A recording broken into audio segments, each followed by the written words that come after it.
अस्सलाम वालेकुम everyone, welcome back to scrolling rolling. आज हम अपनी न्यू सीरीज स्टार्ट करने लगे हैं जिसमें हम आपको सिखाएंगे कि न्यूट्रिशन डिफरेंट डिसीजेस जो आजकल हम सुनते हैं उनसे कैसे रिलेट करती है, न्यूट्रिशन का उसमें क्या रोल होता है, क्या पता वो बैड न्यूट्रिशन एक कॉज हो उस डिजीज़ की या हम उसको किस तरह ट्रीट कर सकते हैं, हम अपना लाइफस्टाइल किस तरह इंप्रूव कर सकते हैं उस डिजीज़ के साथ। अब हम ये सीरीज स्टार्ट करने लगे हैं जिसमें हमने सबसे पहले जो है टॉपिक चूज़ किया diabetes, because it's very common. अगर आपको पता हो कि डायबिटीज़ जो है पाकिस्तान के जो स्टैटिस्टिक्स है ना उसमें नंबर 1 या नंबर 2 पे पूरी दुनिया में रहता है। मतलब हमारे मुल्क में सबसे ज़्यादा लोगों को डायबिटीज़ होता रहता है, ठीक है। इसकी बहुत सारी कॉजेज़ हैं और बहुत सारे इसमें फैक्टर्स होते हैं, सिर्फ मीठा खाना इसमें नहीं इंक्लूड। तो ये हम सारी चीज़ें अब आगे बढ़ते हैं। ओके, सो सबसे पहले हम स्टार्ट करते हैं कि डायबिटिक किस तरह होता है बंदा, ठीक है। बॉडी जो है वो प्रॉपर्ली प्रोसेस नहीं करती food for use as energy. आपको जैसे हमने पहले पढ़ा था, फूड हमें ज़रूरत होता है बॉडी को फ्यूल करने के लिए to provide us with energy. तो अब इसमें क्या है, डायबिटीज़ में जो है ना आपकी बॉडी को सही तरह से प्रोसेस नहीं कर पा रही होती। जनरली ये होता है कि जो हम खाना खाते हैं वो ग्लूकोज में कन्वर्ट होता है या शुगर में कन्वर्ट होता है, ठीक है, और हमारी बॉडी उसको as an energy source use कर लेती है। अच्छा, अब ये है कि हार्मोन जो है ना कॉल्ड इंसुलिन, जो कि आपके पैनक्रियास सीक्रेट करते हैं, ठीक है, ये ग्लूकोज की मदद करता है कि वो सेल के अंदर जाए बॉडी के, ठीक है। अब आपको ये इसमें पता होना चाहिए कि सेल्स जो है वो सारी हमारी बॉडी का एक सेंटर है, ठीक है। वो सारी एक्टिविटीज़ में पार्ट ले रहे हैं, वो एक्टिविटीज़ करवा रहे हैं, ठीक है। मतलब बेसिक सबसे स्टार्टिंग यूनिट है सेल। अब सेल के पास एनर्जी नहीं होगी तो कैसे चलेगा, एनर्जी कहाँ से आ रही है, ग्लूकोज से। अब ग्लूकोज जो सेल के अंदर जा नहीं रही तो इश्यूज होंगे, एनर्जी है नहीं आगे बननी, ठीक है। अच्छा, अब क्या होगा जब आपकी बॉडी की डायबिटिक स्टेट में आपकी बॉडी जो है या तो इंसुलिन इनफ बना ही नहीं रही या फिर वो इंसुलिन बना रही है लेकिन वो यूज़ नहीं कर पा रही, ठीक है। जिसकी वजह से क्या होता है कि बॉडी में ब्लड के अंदर शुगर्स बढ़ जाती हैं, जिसकी वजह से हम आमतौर पर डायबिटीज़ को शुगर भी कहते हैं, ठीक है। अच्छा, अब सिम्पटम्स, ये जनरल सिम्पटम्स हैं, कुछ लोगों को हो सकते हैं, कुछ को नहीं हो सकते, मतलब इसमें बहुत वेरी करता है सब कुछ, लेकिन जनरली हम ये सिम्पटम्स जो है ना काफ़ी कंसिडर करते हैं कि डायबिटिक होने के काफ़ी साइंस है। पहले हमारे पास आ गया पोलीयूरिया, मतलब फ्रीक्वेंट यूरिनेशन, ठीक है। बार बार वॉशरूम जाना आपको फील होता है, बार बार आप यूरिन पास कर रहे होते हैं, ठीक है। नेक्स्ट जो है आपके पास एक्सट्रीम थर्स्ट, बहुत ज़्यादा प्यास का लगना, आपको हर वक्त लग रहा है गला सूख रहा है, प्यास लग रही है, प्यास लग रही है, इस तरह की आपको फीलिंग आ रही होती है, ठीक है। ब्लड विजन, अक्सर जो है ना डायबिटीज़ में विजन के साथ जो है ना इश्यूज होते हैं, आपको ब्लड विजन या इस तरह आगे कॉम्प्लिकेशन से भी बहुत बढ़ जाता है, लेकिन साइंस एंड सिम्टम्स की हद तक अगर हम रहें तो आपका विजन क्लियर होना शुरू हो जाता है, ऐसा लगता है एकदम से धुंधला सा हो गया, नजर नहीं आ रहा ठीक से। कभी कभी होता है धुंधला से थोड़ी देर के लिए हो जाता है, वापस आ जाता है, ये नहीं कि परमानेंटली बिल्कुल ब्लड विजन होना शुरू हो गया, ठीक है। वो आगे भी हो सकता है लेकिन स्टार्ट में यूजुअली इस तरह होता है। अच्छा, फिटीग, हर वक्त थका थका रहना, लगना बॉडी में एनर्जी नहीं है, हर वक्त ये महसूस होना कि बहुत लेजी हो रहे हैं, कुछ काम नहीं हो रहा हमसे, ठीक है। अनएक्सप्लेन्ड वेट लॉस, एकदम से जो आपका वजन कम होना शुरू हो जाता है, ठीक है। नहीं आपको समझ आता कि कुछ भी नहीं किया, क्या हो गया एकदम से क्यों वजन कम होना शुरू हो गया, ठीक है। और लास्ट जो हमें टिंगलिंग या loss of feeling in hands और फीट, मतलब एकदम से ऐसा होता है ना कि हाथ पैर सुन्न होना शुरू हो जाते हैं, ऐसा लगता है सुइयां चुभ रही हैं उसमें, ये उस फीलिंग को कहते हैं, ठीक है। और भूख का ज़्यादा लगना भी हम डायबिटीज़ के उसमें कुछ सिम्टम्स में देखते हैं। अच्छा, नेक्स्ट हमारे पास टाइप्स भी है डायबिटीज़ की, ठीक है। दो मेन टाइप्स हैं। टाइप 1 डायबिटीज़ है जिसमें आपके पैनक्रियास जो हैं वो या तो बहुत ही थोड़ी इंसुलिन प्रोड्यूस करेंगे या नहीं करेंगे, ठीक है। तो फिर हमें क्या करना पड़ेगा, जब इंसुलिन नहीं है बॉडी में तो हमें ब्लड शुगर को कंट्रोल करने के लिए इंसुलिन बाहर से लेते हैं, हम लगाते हैं इंसुलिन। आपने सुना होगा इंसुलिन लगाना है, लेनी है इंसुलिन, लगवानी है, तो वो यही वाली इंसुलिन होती है, आपको जो है ना इंजेक्ट करनी पड़ती है। अच्छा, इसको पहले जो है इंसुलिन डिपेंडेंट डायबिटीज़ मेलाइटस भी कहते हैं, या जुवेनाइल ऑनसेट डायबिटीज़ भी कहते हैं, ठीक है, क्योंकि ये आपको मोस्टली यंगर एज से ही हो जाती है इस वजह से, ठीक है। अच्छा, अब ये क्या है, ये ऑटोइम्यून डिजीज़ की वजह से होता है, जिसकी वजह से आपको पता है ऑटोइम्यून डिजीज़ में होता है कि बॉडी अपने ही इम्यून सिस्टम को अटैक करना शुरू कर देता है, वो कुछ फॉरेन बॉडी समझ के अंदर ही खुद ही से एक तरह से लड़ रहा होता है, ठीक है। इसमें बहुत सारे ऑटोइम्यून डिजीज़ होते हैं, लेकिन फिलहाल हम डायबिटीज़ से रिलेटेड बात करें तो हम इस पर भी स्टिक रहते हैं कि ये जो है ना फिर क्या करते हैं, इंसुलिन प्रोड्यूसिंग बीटा सेल्स जो है ना उनको डिस्ट्रॉय करना शुरू कर देती है बॉडी, ठीक है। अपनी बॉडी के अंदर ही पैनक्रियास जो है ना उसके अंदर डिस्ट्रक्शन हो रही होती है, सारे इंसुलिन वाले सेल्स जो है ना वो खत्म हो जाते हैं बॉडी से। इससे टाइप 2 डायबिटीज़, ये वो वाली डायबिटीज़ है जो कि हम मोस्टली सुनते रहते हैं, जिसका हम सबको मोस्टली पता होता है, ज़्यादा कॉमन जो है, जो ज़्यादा क्या कहते हैं प्रिवेलेंट है भी पाकिस्तान में और दुनिया में भी। 30% उन लोगों में ही मतलब पाई जाती है जो 30 से ऊपर होते हैं, कम कम होता है कि 30 से कम हो। वैसे आजकल जो प्रिवेलेंस पे इंक्रीज़ हो रही है, वैसे तो इतना कोई अच्छी बात नहीं है अनफॉर्चुनेटली। आई एम श्योर कि अगर अब दोबारा से कोई हम स्टैटिस्टिक्स देखें तो 30 से कम लोगों में भी काफ़ी ये पाई जाएगी, क्योंकि अब जो है मतलब मैं पेशेंट्स वगैरह देखती रहती हूँ, तो अब प्री डायबिटीज़ की रेंज भी बहुत ही जल्दी लाइक 25-26 के बाद लोगों को होना शुरू हो जाती है, जो कि ज़्यादा ओबीज़ और ओवरवेट रहे होते हैं सारी ज़िंदगी। तो उन लोगों में ना ज़्यादा जल्दी भी स्टार्ट सब मुझे ख्याल में हो जाएंगे, क्योंकि जल्दी जल्दी भी काफ़ी लोगों को हो रही है डायबिटीज़।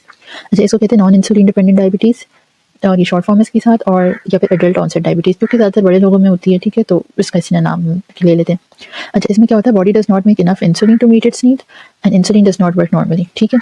अच्छा, अब या तो बॉडी जो है थोड़ी कम बना रही है इंसुलिन, या इंसुलिन बन रही है और बॉडी जो उसको यूज़ नहीं कर पा रही, ठीक है, जिसको हम इंसुलिन रेजिस्टेंस कहते हैं, जिसकी वजह से ग्लूकोज लेवल हाई हो जाते हैं, ब्लड में शुगर हाई हो जाती है, जिसको हम हाइपरग्लाइसीमिया कहते हैं। अच्छा, ओवरवेट पीपल जो है ना, ये मोस्टली जो है ना हम देखते हैं कि जिन लोगों का वेट थोड़ा ज़्यादा होता है उनमें इश्यूज होते हैं, ठीक है। ये थोड़ी एथनिसिटी से भी जो है कॉमन होती है, इसमें native American, Hispanics, African American and westernised Asians, उन लोगों में ज़्यादा पाए जाते हैं, ठीक है। अच्छा, अब हमें कैसे पता चलेगा कि डायबिटीज़ है, ठीक है? अभी अमेरिकन डायबिटीज़ एसोसिएशन ने कुछ क्राइटेरिया दिया हुआ है कि बिल्कुल आप जो है नॉर्मल फास्टिंग आप भूखे आपका वो क्या कहते हैं रोज़े की हालत में, ठीक है? तो आपकी जो है ना ब्लड शुगर अगर हम चेक करेंगे तो 110 mg/dL से कम आनी चाहिए, ठीक है? अगर इम्पेयर फास्टिंग है तो 110 से ज़्यादा और 126 के अंदर-अंदर होनी चाहिए, और अगर 126 से ज़्यादा आती है तो दैट मीन्स कि आप डायबिटीज़ के उसमें सर्कल में आ रहे हैं, ठीक है? अच्छा, अब डायबिटीज़ सिर्फ अकेले अक्सर होता है, कोएग्जिस्ट नहीं करता, कुछ ना कुछ अगर आपको लंबे अरसे तक डायबिटीज़ है तो फिर आप कोई ना कोई बॉडी में इशू आना शुरू हो जाता है। तो इसमें अब क्या-क्या चीज़ें हो सकती हैं, एक तो ब्लाइंडनेस, ठीक है? ये बहुत एक्सट्रीम कॉम्प्लिकेशन है। ये बहुत एक्सट्रीम कॉम्प्लिकेशन है, स्टार्ट ये न्यूरल रेटिनोपैथी से होता है और कुछ ना कुछ मतलब बैक एंड पे ग्लूकोज़ कम ज़्यादा अनकंट्रोल होना शुरू है, तो ये यानी आइज़ को पीछे से डैमेज करना शुरू कर देता है। इसका एंड कॉम्प्लिकेशन अगर बिल्कुल आउट ऑफ कंट्रोल हो बहुत अरसे तक तो ये ब्लाइंडनेस की तरफ भी जा सकता है। Next is kidney disease. आपने अक्सर ही देखा होगा कि जिन लोगों को डायबिटीज़ बड़ी प्रोलॉन्ग्ड होती है, उनको साथ-साथ कोई ना कोई इश्यूज़ आ रहे होते हैं, कि या तो किडनी का कोई मसला आना शुरू हो जाता है या बीपी का इशू हो जाता है। हार्ट वाले मसले आप कहते हैं होते रहते हैं।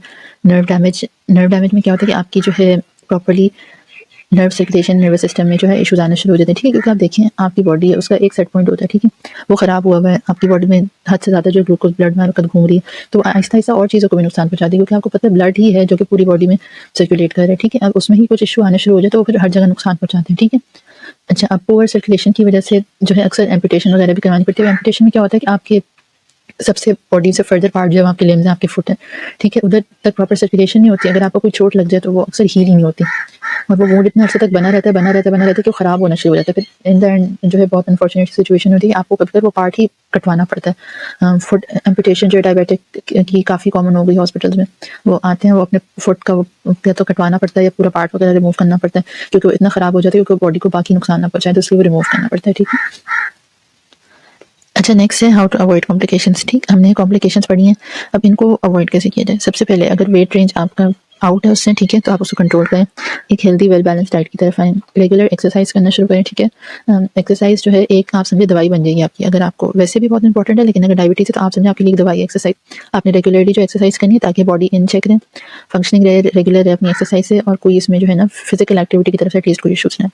अच्छा, हैविंग रेगुलर चेकअप्स, ठीक है? फीट वगैरह अपने स्पेशली हमेशा चेक करते हैं, कोई कट्स ना ब्लिस्टर्स ना। ब्लिस्टर्स क्या होता है, मतलब जो आपके छोटे-छोटे नहीं बन जाते, बबल से बन जाते हैं स्किन पे, जिसमें आपके ना पस सी पड़ी हुई होती है या फिर वो फूले-फूले से बने हुए होते हैं छोटे, ठीक है? उसको कहते हैं, जैसे हम छाले जिनको कहते हैं, आम ज़बान छाले हमें सबसे क्लोज़ टर्म होती है, ठीक है? इसके बाद ये है कि अगर स्मोकिंग करते हैं, कोई इस तरह की आपके यहाँ पे अल्कोहल कंजम्पशन वाली स्मोकिंग, ड्रग्स, इन सबको बिल्कुल ही छोड़ना पड़ेगा, ठीक है? ब्लड शुगर लेवल्स अपनी कोशिश करें नॉर्मल रहें, ये डाइट से कंट्रोल करें, मेडिसिन, थेरेपी वगैरह भी सब चीज़ें होती हैं, ठीक है? अच्छा, avoid the 2 common diabetic problems, hypoglycaemia and hyperglycaemia. आपने अपनी ब्लड शुगर को बैलेंस रखना है, ठीक है? ना वो बहुत कम हो जाए, ना वो बहुत ज़्यादा हो। अच्छा, हमारे पास कुछ टूल्स हैं, हम क्या टूल्स यूज़ कर सकते हैं फॉर कंट्रोलिंग डायबिटीज़? सबसे पहले है ब्लड ग्लूकोज टेस्ट, ठीक है? आप सबसे बेहतर तरीका मैनेजमेंट का ये होता है कि आप देखें आपको क्या चीज़ ट्रिगर कर रही है, ठीक है? वो आपको तब पता चल सकता है कि जब आप खाना वगैरह खाएँ या फास्टिंग में भी जो है ना आप अपने ब्लड ग्लूकोज लेवल्स को इन चेक रखा करें। अब काफ़ी कॉमनली मिल जाती है ब्लड शुगर टेस्टिंग वाली डिवाइस, वो आप घर पे भी रख सकते हैं, आराम से अपना खुद भी कर सकते हैं। तो वो एक बहुत इंपॉर्टेंट चीज़ है कि अगर आपको है सिवियर तो आप जो है ना उसको इन चेक रखें। हेल्दी न्यूट्रिशन हैबिट्स, अच्छी डाइट बनाएँ, कार्ब्स को थोड़ा कम रखें, मीट वगैरह की कंजम्पशन नॉर्मली करें, कोशिश करें लीन मीट्स लें, फैट बहुत ज़्यादा कंज्यूम ना करें, और कोशिश करें डाइट को as natural and healthy as possible रखें, ठीक है? वेट कंट्रोल पॉइंट हमने पहले ही पढ़ा है, routine exercise and medication if needed. अच्छा, ब्लड शुगर लेवल जो है वो वैसे डिपेंड किस चीज़ पे करता है, मतलब हम पढ़ रहे हैं कि ब्लड में शुगर बढ़ गई, वो डिपेंड किस चीज़ पे कर रहा है। इसमें है सबसे पहले टाइप ऑफ फूड ईटन, आप किस तरह का खाना खा रहे हैं, उसमें क्या चीज़ें हैं, उसकी कॉम्पोजिशन क्या है उससे, ठीक है? How many calories are eaten, आप बहुत ज़्यादा एक्सेसिव कैलोरीज खा रहे हैं उससे भी फ़र्क पड़ता है। एक्टिविटी लेवल, अच्छा इसमें वही बात है, अगर आप एक्सरसाइज कर रहे होंगे ना तो आपका ब्लड शुगर लेवल भी मैनेज रहता है, ठीक हो गया? डोज ऑफ मेडिकेशन प्रिस्क्राइब्ड, अगर आप मेडिसिन ले रहे हैं तो कितनी mg की है, क्या हो रहा है, कितनी ले रहे हैं, कितनी दफ़ा दिन में ले रहे हैं, कब ले रहे हैं, वो सब चीज़ें। स्ट्रेस और इलनेस जो है ना इसकी वजह से भी हो जाता है, बहुत ज़्यादा स्ट्रेस है वैसे भी जनरली, और बॉडी के अंदर भी या कोई बीमारी है तो उस वजह से भी ये इम्पैक्ट होता है। अच्छा, न्यूट्रिशन से क्या लेना देना डायबिटीज़ का, ठीक है? अगर आपने जो है ना डायबिटीज़ की कॉम्प्लिकेशंस को, डायबिटीज़ को कंट्रोल रखना है तो आपको ना एक हेल्दी लाइफ, एक हेल्दी डाइट की तरफ आना पड़ेगा, जिसमें आपने कोशिश करनी है कि आप प्रोसेस्ड चीज़ों के बजाय, रिफाइंड ग्रेन्स के बजाय होल ग्रेन्स लें, वेजिटेबल्स लें, वो फ्रूट्स लें जो कि ग्लाइसेमिक इंडेक्स जिनका कम है, ठीक है? जिस तरह जो आपकी शुगर को एकदम नहीं बढ़ाते। जिस तरह आपने देखा होगा अक्सर कभी आपने कंसल्टेशंस ली हों या वैसी कोई आपने इन्फॉर्मेशन वीडियो सुनी हो तो मना करते हैं कि केला ना खाएँ, मैंगो ना खाएँ ज़्यादा, ठीक है? कम-कम अमाउंट्स में लें, क्योंकि उनका ग्लाइसेमिक इंडेक्स थोड़ा ज़्यादा होता है, वो जल्दी आपकी ब्लड शुगर रेज़ करती हैं। नॉन फैट डेयरी प्रोडक्ट्स, कोशिश करें आप स्किम मिल्क वगैरह लें, लाइट चीज़ेस लें, कोई भी आप स्प्रेड्स ले रहे हैं तो वो लाइट फॉर्म में लें, ठीक है? बीन्स, लीन मीट्स, पोल्ट्री, फिश, ये सब चीज़ें अच्छी हैं, लीन मीट्स और प्रोटीन के सोर्सेज, ये आप ज़रूर अपनी डाइट में शामिल करें। अगर आप हेल्दी डाइट लेंगे तो आपकी ब्लड शुगर्स भी कंट्रोल होंगी और आपका फैट भी कंट्रोल होगा, ठीक है। आप हेल्दी वेट पे रह सकते हैं, या फिर अगर आपका वेट ज़्यादा है तो आप वेट लॉस की तरफ भी आएंगे, ठीक है।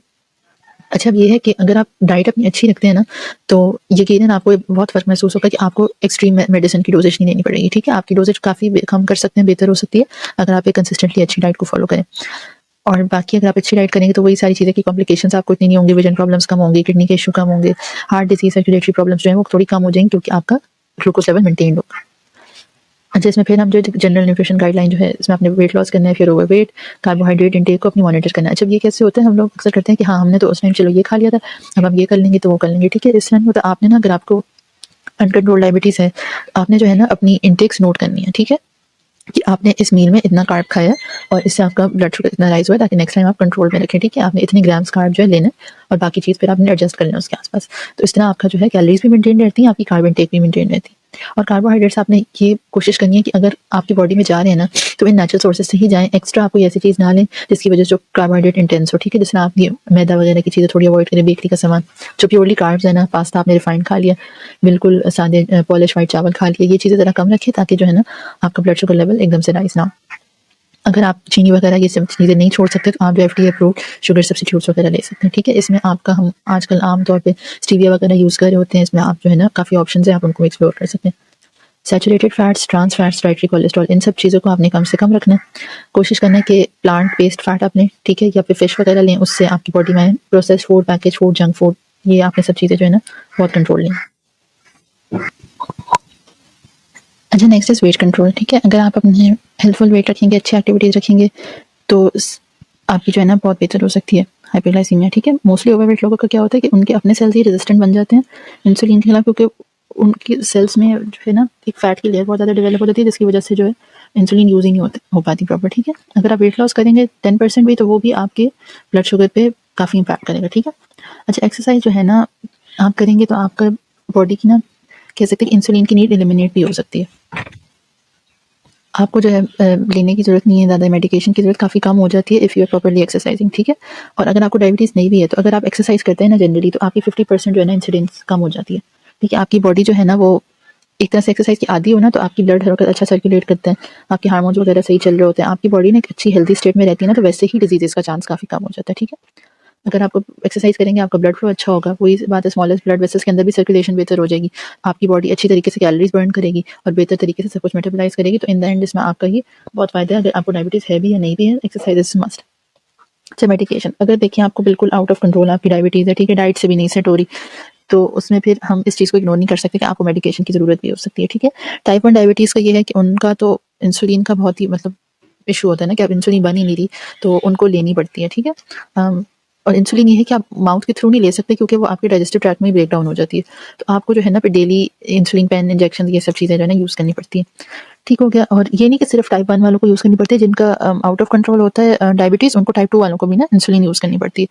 तो इसलिए बस बेस्ट ये है कि आप लोग एक्सरसाइज करें, अपनी डाइट का ख्याल रखें, ताकि आपको कम से कम ज़रूरत पड़े for medication and for insulin.